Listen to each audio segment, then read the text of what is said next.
Okay, the insolvency domino. How do we minimize the impact? The video today is to sort of explain the ripple effect of what happens when a business goes into liquidation or insolvency, and what are some things that you can do to minimize that damage?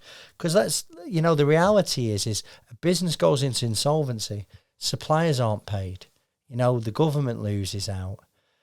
Staff lose their jobs. They can go without wages for some time. Directors are affected. Directors' families are affected. It's quite a, it affects a lot of people.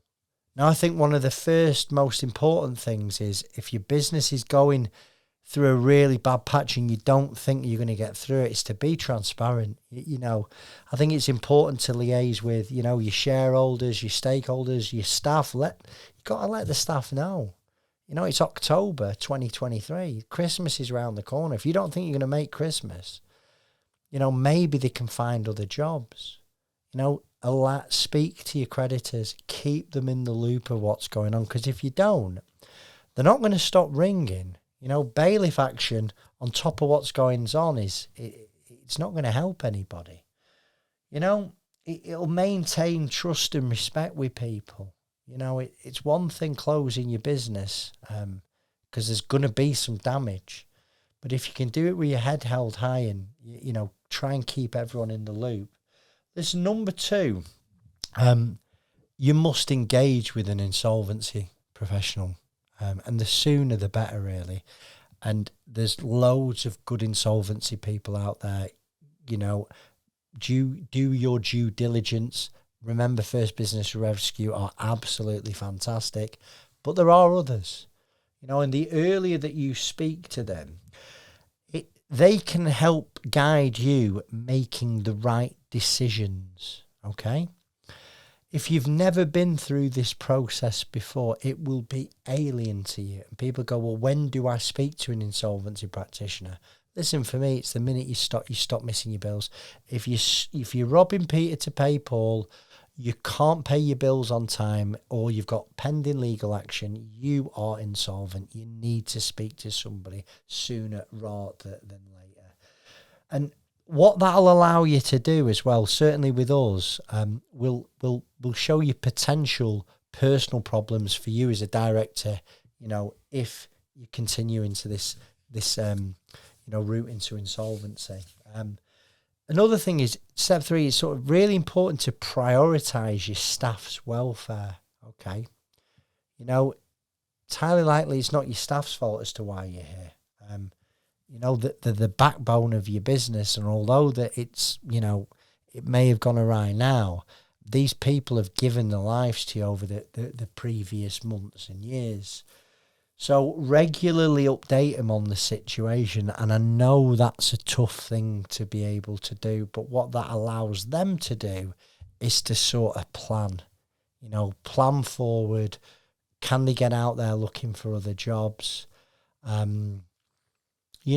Give them the respect that they deserve, and make sure that they understand the financial implications of this business going into insolvency, what it might be for them, I think it's also really important that you outline what they can claim for as well, There'll be the ones that will be entitled to redundancy, if there's notice periods, if there's holiday pay, if there's unpaid wages, staff can claim that in an insolvency. Okay, so make them aware, help them understand what they are entitled to. I think it's really important that you engage with suppliers. Okay, so they've been essential partners since your business, got started.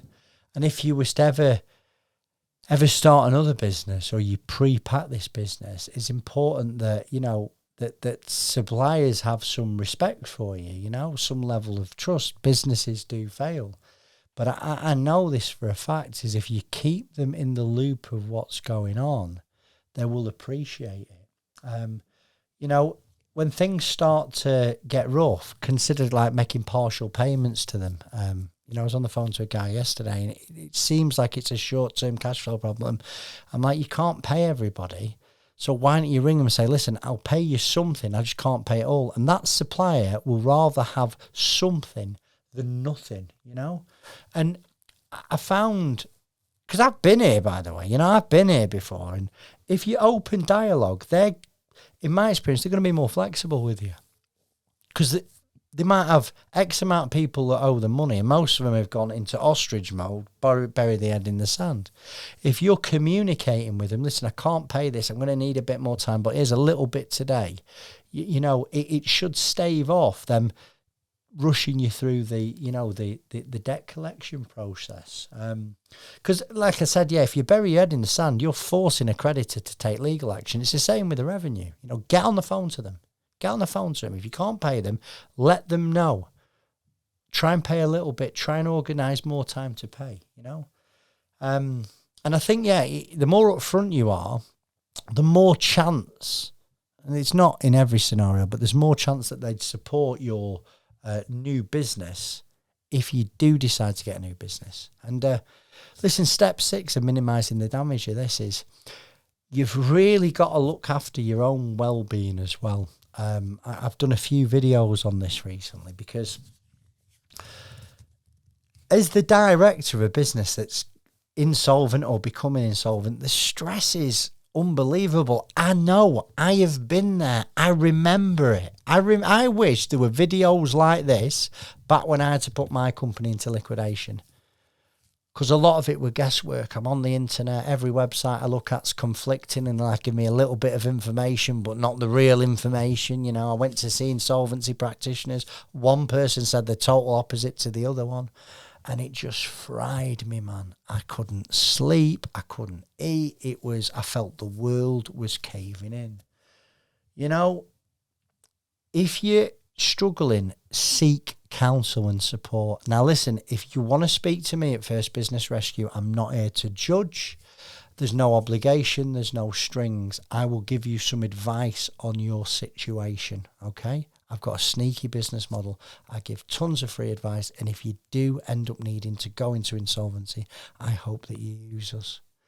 But if I'm not the guy for you, if you don't like my new beard, what you could do is go and find someone else.